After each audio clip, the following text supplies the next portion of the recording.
Hello everyone, welcome to our channel. तो आज हम लोग को पढ़ना है कोऑर्डिनेट ज्योमेट्री क्लास 10th का। ठीक है, तो क्लास 9th में भी हालांकि हम लोग कुछ कुछ पढ़ के आ चुके हैं इसके रिलेटेड।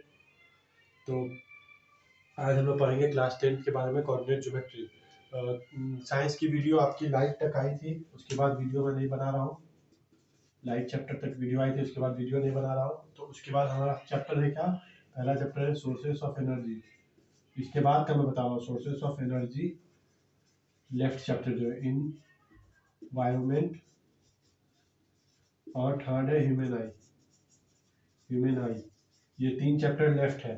ठीक है, इस 3 चैप्टर में ये चैप्टर का जो पहला पोर्शन है इसके 2 पार्ट है, first part and second part. तो फर्स्ट पार्ट में आपका है बायोलॉजी, बायो से रिलेटेड है मैक्सिमम चीज। और सेकेंड पार्ट में आपका स्कैटरिंग ऑफ लाइट है, डिस्पर्सन थ्रू प्रिज्म है, ये सब है सेकेंड पार्ट में। तो ये पार्ट तो मैं कवर करूंगा, हालांकि इतनी बायोलॉजी मुझे आती है, थोड़ी बहुत बायोलॉजी, तो ये भी मैं ह्यूमन आई तो पढ़ा दूंगा आप लोग को। इन्वायरमेंटल चैप्टर मैं नहीं पढ़ाऊंगा, इसका कारण बताता हूँ थोड़ी देर में।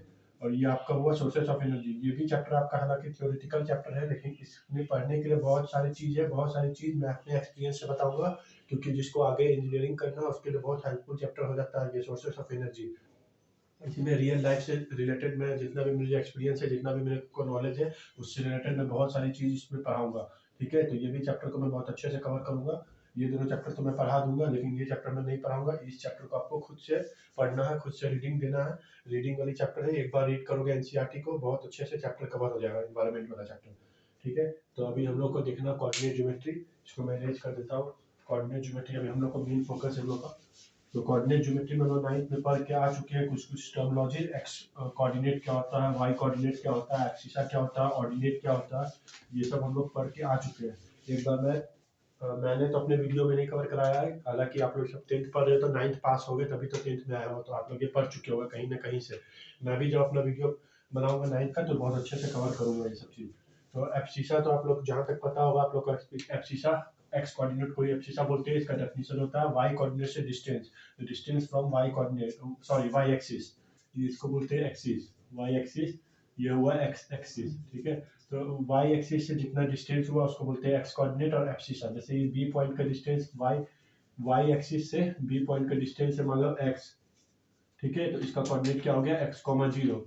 ठीक है, और दूसरा हुआ वाई एक्सिस, ये हुआ एक्स एक्सिस, ये दूसरा हुआ वाई कोऑर्डिनेट, ये हुआ एक्स एक्सिस, ये हुआ वाई एक्सिस। वाई कोऑर्डिनेट का क्या होगा, एक्स एक्सिस से कितना दूर है ये। तो ए पॉइंट को मैं कंसीडर कर रहा हूँ एक्स एक्सिस से जो वाई मीटर दूर है। ठीक है, तो इसका कोऑर्डिनेट क्या हो जाएगा, जीरो कॉमा वाई। तो ये हुआ इसका एक्स कोऑर्डिनेट और एब्सिसा, इसको बोलते हैं ऑर्डिनेट और वाई कोऑर्डिनेट। डेफिनेशन में मैंने बता दिया, डेफिनेशन लिख नहीं रहा हूँ, आप लोग खुद से लिख लेना, क्योंकि लिखने में टाइम का वेस्टेज है। तो अब देखो, ये हुआ एक्स कोऑर्डिनेट, ये हुआ वाई कोऑर्डिनेट। लिखने का तरीका होता है एक्स कॉमा वाई, पहले एक्स कोऑर्डिनेट लिखते हैं, बाद में वाई कोऑर्डिनेट। इसका कोई हार्ड एंड फास्ट रूल नहीं कि ऐसा ही पहले क्यों करते हैं, ये शुरू से मतलब चलते आ रहा प्रथा, तो इसलिए हम लोग पहले एक्स कोऑर्डिनेट फिर वाई कोऑर्डिनेट। तो इस हिसाब से इसका बताओ क्या होना चाहिए कोऑर्डिनेट। इसका कोई भी मैं रैंडम कोऑर्डिनेट मान लेता हूँ एक्स कॉमा वाई। इसका मैंने वाई कोऑर्डिनेट जीरो क्यों लिया ये बताओ, शायद आप लोगों को पता हो, क्योंकि ये एक्स एक्सिस पे है। एक्स एक्सिस पे है तो इसका वाई एक्सिस से वाई कोऑर्डिनेट क्या होता है, वाई कोऑर्डिनेट एक्स एक्सिस से दूरी, कितने दूरी पे थी, ये एक्स एक्सिस पे है तो एक्स एक्सिस से इसकी दूरी कितनी हो गई, जीरो, इसलिए मैंने यहाँ पे लिखा जीरो, एक्स कॉमा जीरो। वैसे यहाँ पे इसका एक्स कोऑर्डिनेट जीरो है, एब्सिसा जीरो है। इसका एब्सिसा मतलब क्या होता है, वाई एक्सिस से कितना दूर है पॉइंट, तो वाई एक्सिस पे खुद पॉइंट है, इसलिए वाई एक्सिस से इसकी डिस्टेंस हो गई जीरो, तो जीरो कॉमा वाई। इसका कुछ ना कुछ डिस्टेंस होगा एक्स एक्सिस से भी, एक्स एक्सिस से ये इसका डिस्टेंस हुआ, ये आपका y1, इसको लेट कर लेता हूँ मैं, ये y1 हुआ डिस्टेंस। तो इसका ऑर्डिनेट क्या हो गया y1, और इसका y एक्सिस से कितने दूरी पे है ये x1 पे, तो इसका एब्सिसा हो गया x1। तो इसका कोऑर्डिनेट क्या हो गया इस पॉइंट का, x1 comma y1, x1 abscissa, y1 ordinate. तो ये हो गया इसका आपका कंप्लीट डिटेल। मैं थोड़ा स्ट्रेट बना देता हूँ। तो ये हुआ इसका कंप्लीट डिटेल, इस मतलब इंट्रोडक्शन आप कह सकते हो। इसमें हम लोग को पढ़ना क्या क्या है, पहला पढ़ना है इंट्रोडक्शन, सेकेंड आपका पढ़ना है डिस्टेंस फार्मूला, थर्ड पढ़ना है फॉर्मूला, थर्ड पढ़ना आपका सेक्शनल फार्मूला, और लास्ट पढ़ना आपका area of triangle. Area of triangle using coordinate, ठीक है, सारे सबका कोऑर्डिनेट यूज करके एरिया ऑफ ट्राइंगल निकालना, ठीक है। तो ये तीनों हम वन बाय वन देखेंगे। इस वीडियो में तो मैं बस इंट्रोडक्शन पढ़ाऊंगा और आपका ये पढ़ाऊंगा। आने वाले वीडियो में मैं सेक्शनल और एरिया दोनों का कवर करूंगा, और क्वेश्चन अभी नहीं करवाऊंगा, अभी सिर्फ थ्योरी करवाऊंगा। उसके बाद पूरा क्वेश्चन एक साथ होगा, क्वेश्चन सबका लास्ट में करवाऊंगा एक साथ। तो अभी हम लोग को पढ़ना डिस्टेंस फार्मूला। इंट्रोडक्शन में इतना ही कुछ है, तो सीधे मैं हेडिंग डालता हूँ डिस्टेंस फार्मूला।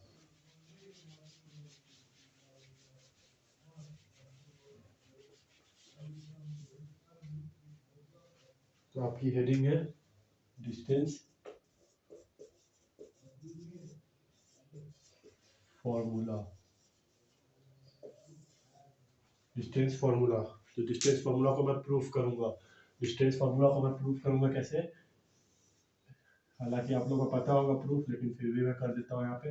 ये एक्स एक्सिस है, ये आपका वाई एक्सिस।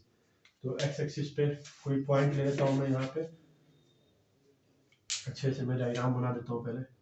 ये हुआ आपका एक्स एक्सिस, ये हुआ वाई एक्सिस, ठीक है। तो एक तो पहले ये आपका मैं इससे डिस्टेंस, ओरिजिन से डिस्टेंस प्रूफ करता हूँ। कोई मान लो यहाँ पे पॉइंट है ए, ठीक है। एक तो प्रूफ इसका होगा और मतलब ओरिजिन से कितना डिस्टेंस पे है, और सेकेंड प्रूफ में करूँगा किसी पॉइंट, दो पॉइंट के बीच का डिस्टेंस निकालने का फॉर्मूला। एक्स एक्सिस, ये वाई एक्सिस। कोई लेट अस सपोज यहाँ पे एक पॉइंट है ए, और यहाँ कहीं एक पॉइंट मैं ले लेता हूँ, यहाँ कहीं ले लेता हूँ बी, ओरिजिन यहीं पे है ओ, ठीक है। तो ये दोनों के पॉइंट के बीच का डिस्टेंस और डायरेक्ट इसका डिस्टेंस। तो पहले अच्छे से डायग्राम बना लेते हैं जिससे समझने में आप लोग को आसानी हो। ये हुआ इसका डिस्टेंस, इसको मैं डी से डिनोट करता हूँ, इसको मैं पी से, और इसको आर से, ठीक है। यहाँ पे भी सेम, ये हुआ इसका डिस्टेंस डी से, ये हुआ पी, पी ये आर, ठीक है। तो अब पाइथागोरस थ्योरम से आप लोग शायद पढ़ के आए ट्राइंगल पे। ट्राइंगल का बहुत ही अच्छा थ्योरम है पाइथागोरस थ्योरम, जो राइट एंगल ट्राइंगल पे एप्लीकेबल होता है। वो होता है H square equal to P square plus are square, base square. यहाँ पे जैसे परपेंडिकुलर यहाँ पे आर है और बेस ये पी है। तो पहला फार्मूला ये हुआ, यहाँ पे भी सेम फार्मूला लगेगा, ठीक है। तो इसका कोऑर्डिनेट हम लोग डिफाइन कर लेते हैं, और ओरिजिन का कोऑर्डिनेट होता है 0,0, इसका कोऑर्डिनेट है x, y। इसमें हम लोग दो कोऑर्डिनेट लेना पड़ेगा हम लोग को, x1, y1। इसका कोऑर्डिनेट है x2, y2। मैं ये रैंडम कोऑर्डिनेट ले रहा हूँ, ठीक है। इसका होगा 0,0। तो अब हम लोग को प्रूफ करना है क्या, डिस्टेंस फार्मूला। तो यहाँ पे देखो, ये डिस्टेंस कितना होगा, 0 है, x1 x, y है, तो x क्या बताता है, एब्सिसा। एब्सिसा क्या होता है आपका, y एक्सिस से कितने दूर है वो पॉइंट, y एक्सिस से कितने दूर है, ये डिस्टेंस होगा आपका x कोऑर्डिनेट, और ये डिस्टेंस होगा आपका y कोऑर्डिनेट, ठीक है, y। और ये डिस्टेंस हम लोग को फाइंड करना d। तो d क्या होगा, p इक्वल टू, यहाँ पे क्या है, p equal to x and r equal to y। तो डिस्टेंस क्या हो जाएगा आपका, under root x square plus y square, simply Pythagoras theorem, ठीक है। तो इसको हम लोग और अच्छे तरीके से लिख सकते हैं क्या, ये x माइनस जीरो का whole square plus y minus zero का होल स्क्वायर, ठीक है। मैंने ऐसा क्यों लिखा, क्योंकि जीरो जीरो जो कोऑर्डिनेट है वो है आपका ओरिजिन का कोऑर्डिनेट, तो इससे आप लोगों को समझने में आसानी होती है। ये हुआ पहला फॉर्मूला का प्रूफ, जब ओरिजिन से डिस्टेंस हम लोग को निकालना पड़ेगा। अब जब दो पॉइंट के बीच डिस्टेंस निकालना है, तो इसका फॉर्मूला प्रूफ करते हैं, यही सेम तरीके से। देखो अच्छे से ध्यान देना, ये इस पॉइंट का क्या है, एब्सिसा x1, मतलब इस पॉइंट का ये, तो ये मैं कहाँ पे था, ये डिस्टेंस हो गया था कबल, हम लोग को अब ये डिस्टेंस देखना, तो इस पे ध्यान देना थोड़ा सा आप लोग। तो देखो ये हुआ एब्सिसा, एब्सिसा क्या था, x y एक्सिस से कितना दूर है पॉइंट, y एक्सिस से ये वाला पॉइंट देखो कितना दूर है y एक्सिस से, x1। तो ये डिस्टेंस अपना हो गया x1, ठीक है। ये डिस्टेंस कितना दूर है, इसका एक्सिस x2 है, मतलब ये y एक्सिस से कितना दूर है, x2 मीटर दूर है। मीटर सेंटीमीटर जो भी है, ऐसा यूनिट होगा, जो भी यूनिट होगा, यूनिट की बात नहीं कर रहा हूँ मैं, मैग्नीट्यूड की बात कर रहा हूँ। तो ये p क्या हो गया, देखो तो p, ध्यान दो फिगर से, p कितना होगा, p इक्वल टू क्या मैं लिख सकता हूँ, x2 माइनस x1, p की वैल्यू। सिमिलरली यहाँ पे इसका देखो ऑर्डिनेट, देखो y, इसका क्या है ऑर्डिनेट y1, मतलब ये पॉइंट यहाँ से, यहाँ मैं बना देता हूँ अच्छे से, ये पॉइंट है, ये डिस्टेंस आपका y1 है, ठीक है। और ये पॉइंट आपका क्या, B2 ऑर्डिनेट y2, मतलब x एक्सिस से कितना दूर है, y2 मीटर सेंटीमीटर जो भी है दूर है, ठीक है। तो r आप देखो फिगर से कितना होगा, r y2 minus y1, metre centimetre unit की मैं बात नहीं कर रहा हूँ, ठीक है। तो ये p और r निकल गया हम लोग का, तो d फिर सेम फार्मूला से d निकालते हैं। d क्या होता है, under root of p square plus are square, ठीक है। तो डी, इस केस में डी क्या होगा, पी इसमें क्या है x2 माइनस x1 का whole square plus y2 minus y1 का होल स्क्वायर का अंडर रूट, ठीक है। तो ये हो गया आपका डिस्टेंस का फॉर्मूला, दो पॉइंट के बीच के डिस्टेंस का फॉर्मूला, ठीक है। इसको रिमेम्बर करने का बहुत ही इजी तरीका होता है। इजी तरीका क्या है कि दो पॉइंट मान लो आपको दिए कहीं पे, यहाँ मैं लिख देता हूँ, ये पॉइंट है, ये पॉइंट है बी, ठीक है। इसका कोऑर्डिनेट है x1 y1, x1 y1, इसका कोऑर्डिनेट है x2 y2, ठीक है। तो ये फॉर्मूला रिमेम्बर करने का तरीका बस सिंपल है। ये जो सेकेंड पॉइंट के कोऑर्डिनेट्स है, फर्स्ट पॉइंट के कोऑर्डिनेट को माइनस करो, कौन से कोऑर्डिनेट को, x कोऑर्डिनेट को, यानी एब्सिसा को। तो दूसरे का एब्सिसा माइनस पहले का एब्सिसा का होल स्क्वायर, उसके बाद दूसरे कोऑर्डिनेट माइनस पहले कोऑर्डिनेट का होल स्क्वायर का अंडर रूट, समझे।